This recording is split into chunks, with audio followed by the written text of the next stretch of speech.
Hello guys, I am निकी और आप देख रहे हैं अपने YouTube channel IQ students point. So guys, हमारा जो नेक्स्ट टॉपिक है वो है PRIs and implementations of public policy. But आज की क्लास में हम PRIs Panchayati Raj of institutions जो है उसके बारे में पढ़ेंगे। ठीक है, उसको पढ़ने के बाद फिर नेक्स्ट क्लास में हम इम्प्लीमेंटेशंस ऑफ पब्लिक पॉलिसी को कंप्लीट कर लेंगे। देन उसके बाद जो आपकी बजट वाली यूनिट है ना स्टूडेंट, ये ज़्यादा बड़ी तो है लेकिन एक क्लास में कवर हो जाएगी। ठीक है, बहुत आराम से हो जाएगी, और नहीं भी होती है तो कोई दिक्कत नहीं है, नेक्स्ट क्लास में कंटिन्यू कर देंगे।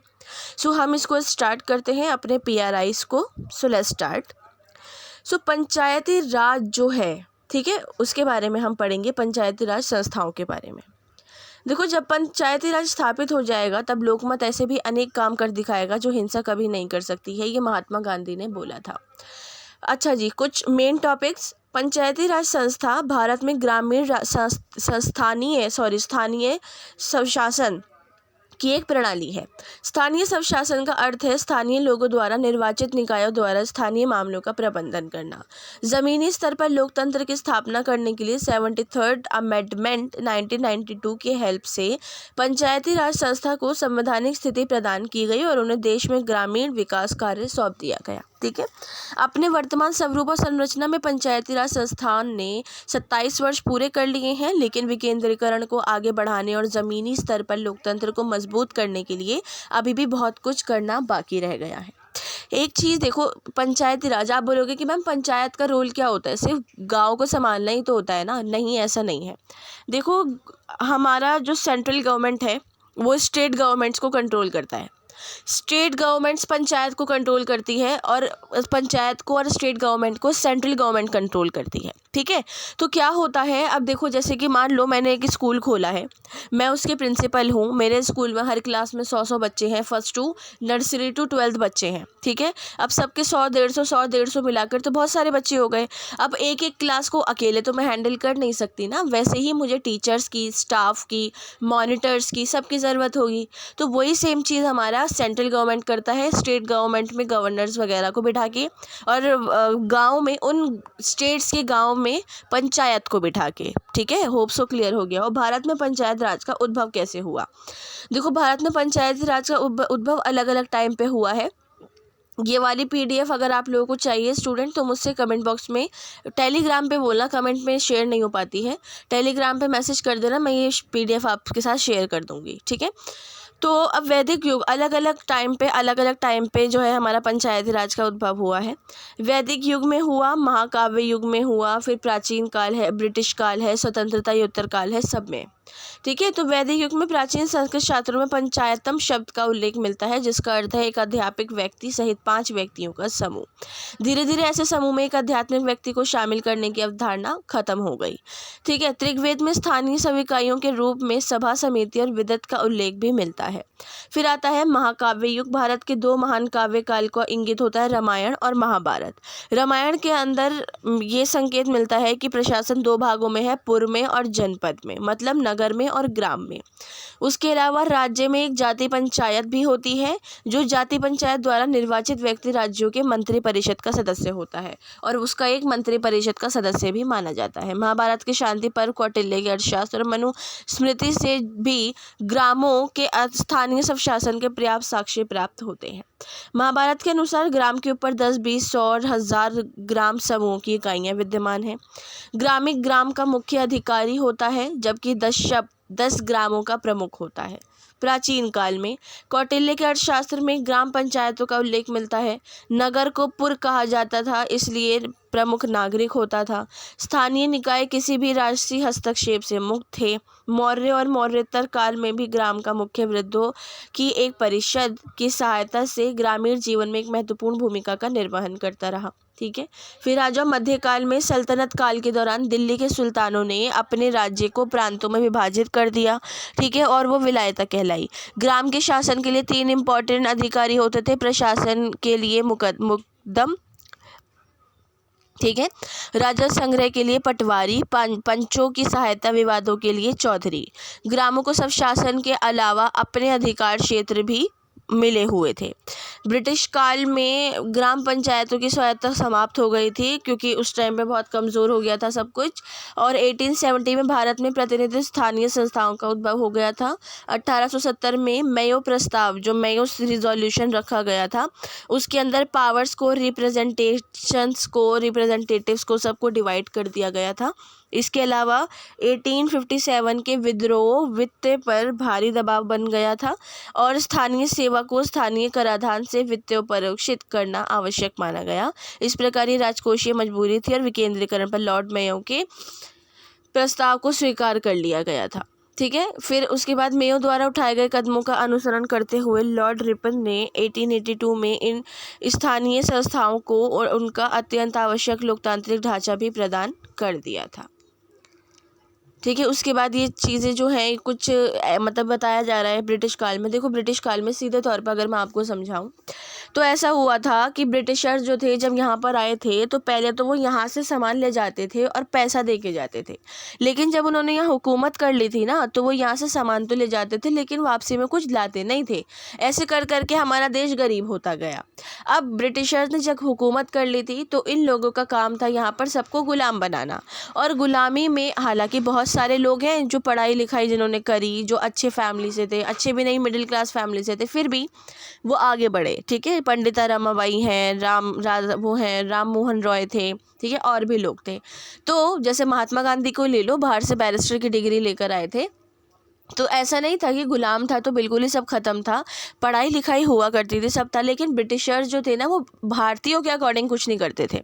अगर भारत को पढ़ने की भी इजाज़त दी जाती थी तो लंदन जाकर पढ़ना हुआ करता था कि यहाँ पर आप नहीं पढ़ाई करोगे, वहीं करोगे। जैसे रामानुजन मैथमेटिशियन थे, उनको लंदन भेज दिया गया था। महात्मा गांधी ने बाहर से पढ़ाई करी थी, BR अम्बेडकर ने बाहर से पढ़ाई करी थी, सब ने बाहर से पढ़ाई करी थी। ठीक है। तो ये वाली चीज़ है। अब उसके बाद हुआ ये कि इन्होंने भारतीयों के अकॉर्डिंग ना कुछ भी करना बंद कर दिया।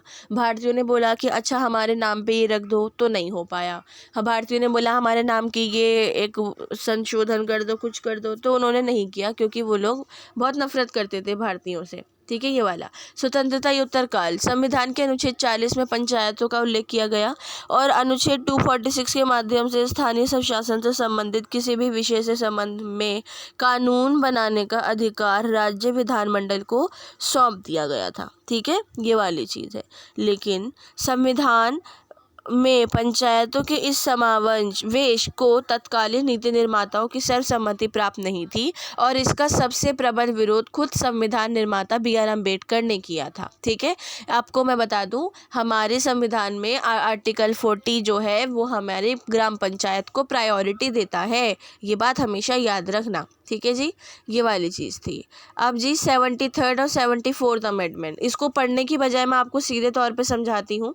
इसकी PDF आप मुझसे ले लेना स्टूडेंट। देखो आप लोगों का टाइम कम है तो पूरा तो पढ़ के मैं आपको बता नहीं सकती। 73rd अमेंडमेंट है पंचायती राज के लिए, 74th अमेंडमेंट है नगर पालिका म्यूनिसिपैलिटीज़ के लिए। पंचायती राज को इंग्लिश में भी पंचायती राज ही बोला जाता है और नगर पालिका को इंग्लिश में म्यूनिसिपैलिटीज़ बोला जाता है। तो 74th अमेंडमेंट और 73rd अमेंडमेंट को दोनों को हमेशा साथ रखा जाता है। क्यों? क्योंकि पंचायत पर कंट्रोल नगर पालिका ही करती है। ठीक है। क्योंकि पंचायत अपना सारा ब्यौरा नगर पालिका को पहुंचाते हैं, नगर पालिका स्टेट गवर्नमेंट को पहुंचाती है, स्टेट गवर्नमेंट सेंट्रल गवर्नमेंट को पहुंचाती है। उसके बाद जो फैसला होता है वो होता है। ठीक है जी। ये वाली चीज़ है। अब जैसे कि एक स्टूडेंट ने मुझसे बहुत अच्छा क्वेश्चन किया था कि मैम आज के टाइम पर भी बाल विवाह और ऐसी चीज़ें ना गाँव में हो जाती हैं, तो फिर स्टेट गवर्नमेंट कोई एक्शन क्यों नहीं लेती? बेटा वो इसलिए क्योंकि जो ये पंचायत होती है ना, ये आपस में इनकी सबकी मिली भगत होती है। ये स्टेट गवर्नमेंट तक वो बात पहुंचने ही नहीं देते हैं। ठीक है। ये वाली बातों को वहाँ तक पहुँचने ही नहीं देते हैं। या फिर लोग क्या, ये भी बहुत ज़्यादा चलता है कि जैसे मान लो मेरे भाई ने किसी के भाई को मार दिया, मारा नहीं है, जैसे एग्जाम्पल कभी आप पुलिस भेज दोगे नहीं कि मैम के घर में जाओ भाई पकड़ कर लाओ। ठीक है। तो एग्जाम्पल लो, तो मेरे भाई ने किसी के भाई को मारा और उसका बदला गाँव में ये होता है कि आप जिस लड़के ने मारा है उसकी बहन की शादी उसके घर के किसी आदमी से होगी। अब वो आदमी उसका खुद का बाप हो, उसका खुद का पैदा हुआ हुआ भाई हो, छोटा भाई हो या बड़ा भाई हो, कोई भी हो, उस लड़की की शादी उस घर में होगी। ठीक है।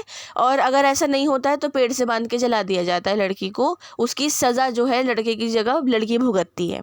तो ये होता है, अगर लड़का एक्सेप्ट कर लेता है कि हाँ मैंने किया था तो लड़का भुगतता है, अदरवाइज़ लड़की नहीं भुगतती है। तो ये सारे जो छोटे छोटे फालतू की चीज़ें हैं ये हुआ करती हैं आज भी गाँव में बहुत जगह पर। तो लेकिन वो लोग ना वो स्टेट गवर्नमेंट तक, सेंट्रल गवर्नमेंट तक पहुँचने ही नहीं देते हैं। अव्वल एक सबसे बड़ी हमारा जो एनवायरनमेंट होता है ना स्टूडेंट, हमारे पर बहुत इफ़ेक्ट करता है, बहुत ज़्यादा। पढ़ाई लिखाई की बहुत कमी है। अगर लोग पढ़े लिखे हों, अपने राइट्स को जानते हों, तो ये सब के खिलाफ वो आवाज़ उठा सकते हैं, और आवाज़ उठाते भी हैं पढ़े लिखे ना होने के बावजूद, लेकिन स्टेट गवर्नमेंट तक नहीं पहुंच पाते, इसलिए बेचारे वहीं दब के मर जाते हैं। ठीक है, ये वाली चीज़ है। उसके बाद 27 वर्ष पूरे होने पर पंचायती राज संस्थाओं का मूल्यांकन किया गया है, लास्ट में इवेल्युएट उसको किया गया है।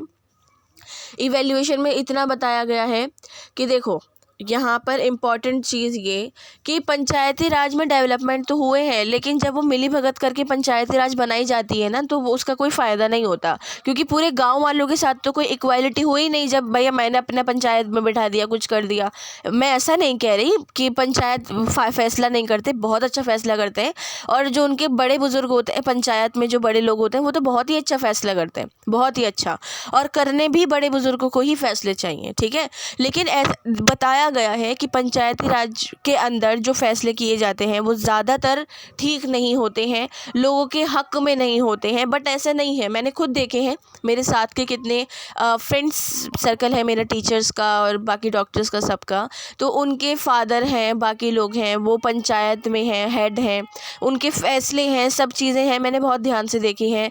और स्टूडेंट ऑनेस्टली वो बहुत अच्छे फैसले करते हैं, करे भी जाते हैं, लेकिन पैसों की जहाँ बात आ जाती है ना, कुछ लोग अंदर से पैसा खा लेते हैं, और जब पैसा खा लेते हैं ना तो पैसा खाने के बाद दिक्कत आने लगती है और वो फैसला सही नहीं हो पाता।